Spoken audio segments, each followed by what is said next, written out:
Hello and welcome to Pickleball Therapy, the podcast dedicated to your pickleball improvement. Hope you're having a great week. This podcast is part of the betterpickleball.com family of pickleball teaching, right? So this is our podcast, and also this is, our focus here is on the mental part. So this is our athletic pillar. It's a really important part of growth as a pickleball player or growth as a human being. So that's what we do here at the podcast. I am your host, Tony Roy. If we haven't met before, I am a senior professional pickleball player and also a master teaching professional dedicated to pickleball and to players like you who want to grow in the sport and also just as human beings. That's why we started this podcast. This week's podcast, we're going to be talking about the Erne. Now, it's a improvement podcast, basically talking about growth as a player and concept of red herrings. So I picked the Erne as an extreme red herring to focus on, and then, but we're going to be talking about a lot more than just the Erne. We're talking about spins and some other red herrings that are out there for you. And then in the RIFF, I'm going to share with you a little bit about the podcast and where we've come so far. I have this little, if you're watching it online or in the video, I'm sorry, you can see it in this next to me. There's a little podcast microphone little thing that has the number of downloads that we've had so far and things. So I'll be talking about that in the RIFF. Before we jump into the podcast, I want to share the latest review that we have on the Apple podcast system. It's from Howlin' Mouse. 5 stars. Thank you very much, Howlin' Mouse. I love this pickleball podcast because it is super informative. It's informative because Tony is so informed. We do our best to stay on top of things as much as we can. There's not a lot of fluff, just the facts. Tony Roy is teaching professional par excellence. I put the accent on myself because I think that's how you say it. I have confidence in his instruction. Check it out. Really appreciate the review. And let me, there's a reason for these reviews that's beyond, it's nice to read, right? For me as the podcast host to hear from you and to know that there's an impact that we're having. So we appreciate that in and of itself. But the other reason we ask for ratings and reviews every single podcast is because it helps us reach other players. And, give it a thought, in terms of your experience with the podcast, meaning, there was a point in time at which you did not know this podcast existed, and then you found out about it. And if you listen to it regularly, then I'm assuming that you enjoy the podcast and that it's helpful to you. So there's other players out there who are just like you, or, maybe in a place where this podcast would help them out or they'd feel better about the game. And so if you share with them, and if you share with them, that's the most direct. That's awesome, right? But even if you write a review, right, it makes it more likely that player will be shown this podcast if they ever go into the podcast ecosystem and say, let me see a pickleball podcast. So if you have a minute, rate and review it. We really appreciate you doing that. All right, let's dive into the meat of the podcast today, this idea of Ernes and red herrings.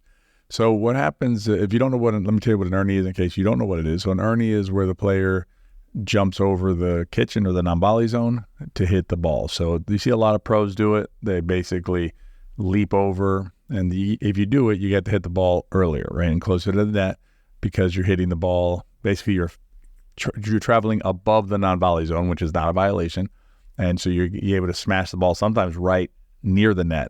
So, when it's done, when it's executed, properly and the balls hit hard and put away, it's pretty dramatic and neat to witness. But that does not translate from, it's an exciting shot to see to, I need to add that to my game. And I will tell you that there are, I would say thousands, probably hundreds for sure, but thousands of players who work on the Erne who it's not a good use of time. Now, we're always going to say this. If there's a shot in pickleball, right? Pickleball is a sport. Pickleball is a fun activity, right? So if there's a shot or a thing that's just tickles your fancy, right? Makes you all, elated when you hit it and you're happy about it, and that's great. Learn the shot, work on the shot, and another example would be like one of those kick out serves or something fancy, something that just makes you happy. Then by all means, just, pursue it in a fun way, right? Pursue the sport in a fun manner. what we're talking about here is, does it make sense from a strategic, like, a fundamentally good game plan for you as a player to improve? There's a lot of shots out there, and I'm going to dive into the Erne a little bit more to explain the fallacies with it. But there's a lot of shots just like the Erne that are out there that end up being these red herrings. So I looked up the definition so I could read it to you. So red herring, in addition to being a dried smoked herring, is also a term that's used for a clue or piece of information that is or is intended to be misleading or distracting. So when you're pursuing your objective of playing better, right, or just becoming a more well-rounded pickleball player, there's a million things out there, maybe not a million, 1,000 things out there that can distract you, right? That can just pull you in different directions, and directions that are not as productive as others.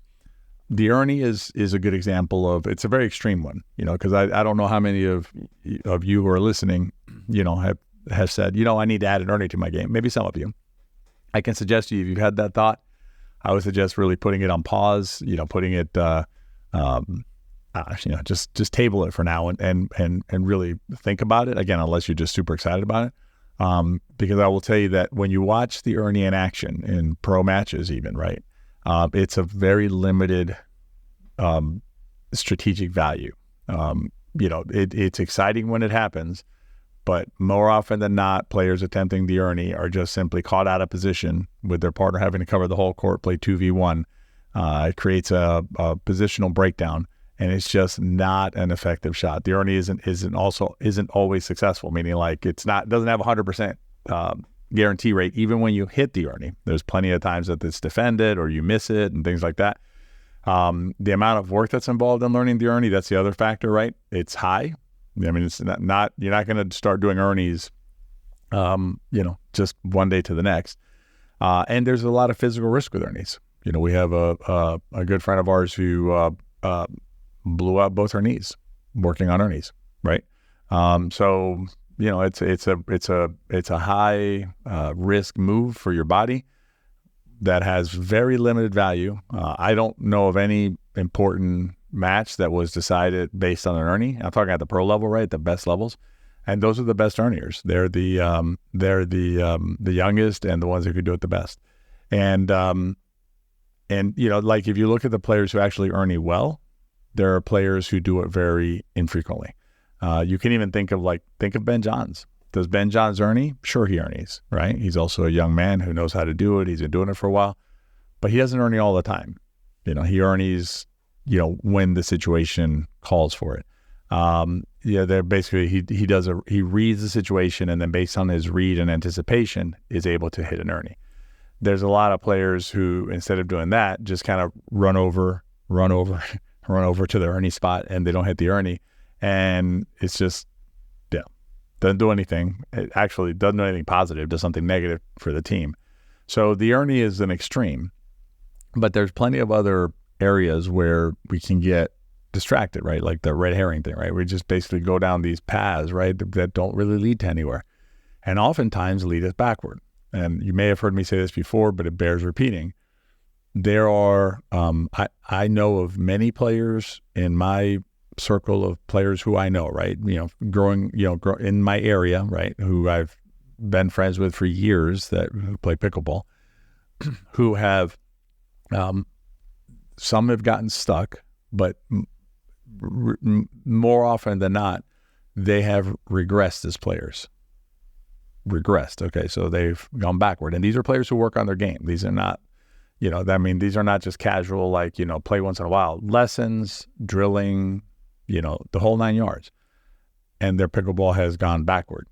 And it's gone backward because they've added elements to their games that are necessary. And they are causing them to make more mistakes in their shots than they would have made otherwise. So, it's not even like, it'd be bad enough, right? If I just said, it's not worth it. And basically, it's not going to do anything for you. Here, what I'm telling you is that there's a lot of times that these sorts of additions that seem sound actually will regress you. They'll actually make you go backward, which is obviously worse. And then the example I gave you with our friend with the Erne, who, blew out both of her knees doing something that, frankly, if she had asked me, I would have said, don't even go down that path. It's just not necessary, right? It's not significant to help your game. Again, if she wanted to do it because it just made her happy, then fine. Everybody's an adult. You do have fun. But if you're doing it because you're thinking, oh, this is going to really elevate my game, it's not where the action is.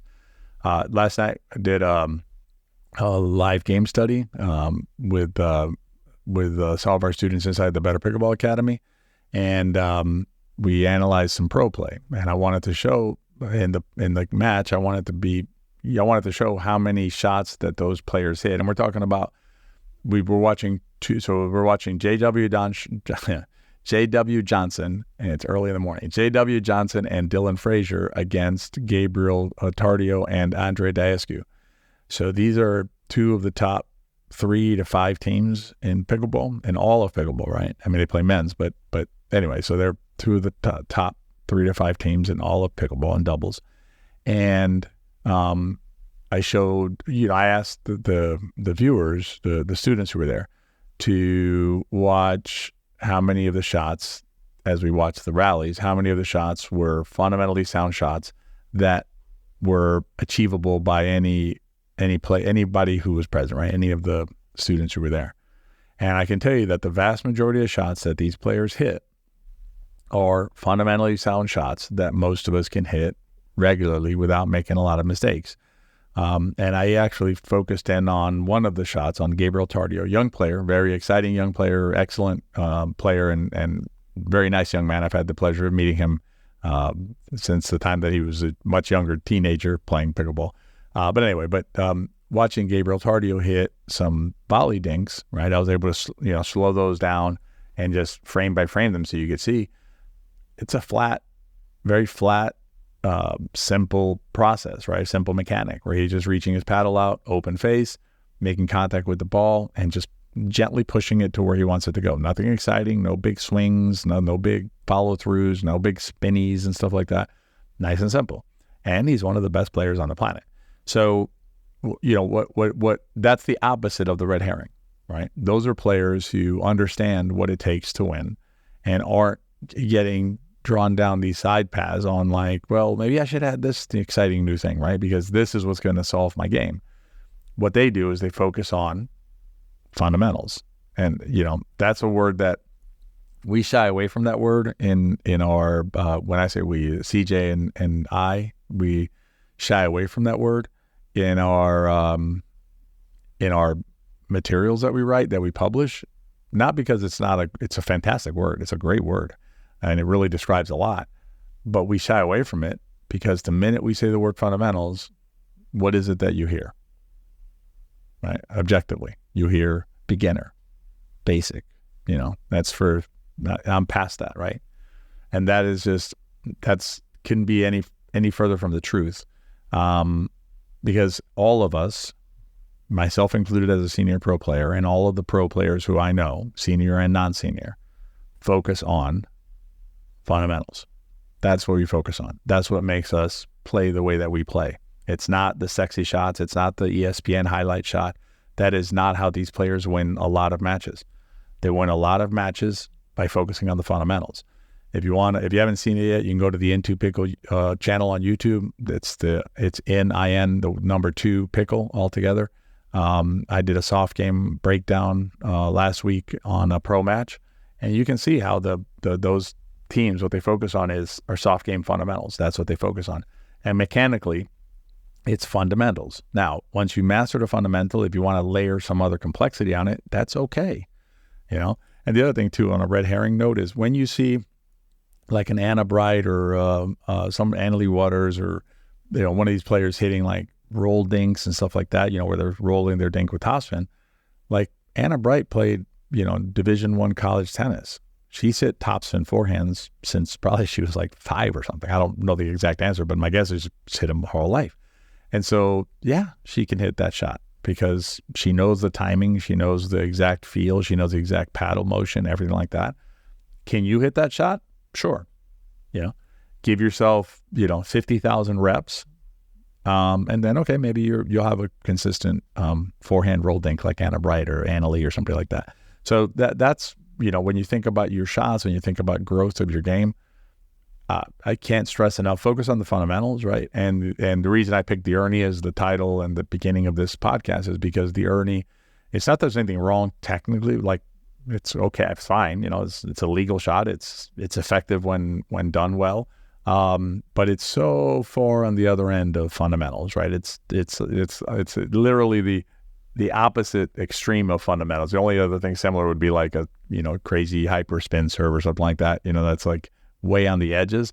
That's where shots like the Erne are. But for most of us, I would suggest to you that even things like I need to add spins, or I need to add let's say a two-handed backhand drive, right? Why do you need a two-handed backhand drive? How often are you going to hit that shot, right? So there's a series of factors you can consider when you're deciding whether you should be working on something. You can think about it in terms of how much water it carries, right? How much water does the shot or the thing that you want to work on carry, really, in a game? For instance, a good block volley carry a lot of water for you. Oh man, that thing will be at your side all the time. You can use it, all the time. A good punch volley, awesome stuff, right? Again, like a backhand cut dink. How's that improve your dink from a really consistently sound flat dink? It's not going to give you that much more benefit. It's a marginal advantage. And then look at the potential downside of it, right? The downside of it is how much more error does it add to your game? And then ask yourself, how long is it going to take you to learn this shot? And are you willing to put in that time? And is it taking away from something else? We've done game studies where we've shown how, like a failure on one shot costs a team the whole match, right? And it was a situation, it ties back to the Erne, because it was a situation where the player didn't have a confident punch volley. So the player was letting all the third shots bounce, right? So whenever this player was up at the non-volley zone line on the return side, so they were in a position of advantage, when the third shot came towards that player would back away from the line every time. And that allowed the other team to come forward every time. And then ultimately they end up losing this match. But this player did in fact try to do what? To Erne a few times. And so we have a player who's trying to Erne, but doesn't have a good punch volley. And the player did not learn the Erne in that match. They were playing a gold medal match in a tournament. This player had worked on the Erne. Okay? This had been a deliberate, intentional growth decision by this player. And, it was costly, right? Because spending time on the Erne took away from other shots. So think of, what you have to give up in order to gain what you're trying to gain. And then, don't shy away from fundamentals, right? Don't look at it and go like, oh, it's too basic for me. I need something sexier than this. Because I'll tell you that the winning in pickleball comes from the non-sexy stuff, doing it better and better and better than you have before. So hopefully that helps you with your improvement journey. In the RIFF, we're going to be talking about the podcast and you as a podcast listener. So stay tuned for the RIFF. In the meantime, I want to mention to you that I've been talking about the live game studies that we've been doing. That's inside our Better Pickleball Academy. If you haven't checked that out, check that out. You can go to betterpickleball.com. I'll put it in the show notes. And we have a list of courses on there. Many of the courses are basically already on there. So like unforced errors, partner play, stacking. If you want to really, if you want to add something to your game that's really helpful, stacking. And stacking is frankly easy peasy mac and easy. I mean, to learn stacking is not complicated. But, learning how to apply, mastering it's more complicated, obviously, but learning how to do it, not that complicated. Certainly easier in the Erne, and it'll give you a lot more results. So we have several courses like that already up right now. We have several more courses being launched that are coming out a little bit later this year. So be on the lookout for that. And if you want to join one of our live game studies, we'll be doing them probably at least once, one live game study every month, maybe more during a month, depending on the schedule. But live game study is just a really interesting way to interact with pickleball and to grow because, I will walk you through a match We curate the match specifically for some reason, like, the teaching moment here or, teaching concepts. And then we go through it, and it's just a really fun way of seeing the sport of pickleball. So again, check that out. I'll put the link down below. All right, let's talk podcast for a few minutes.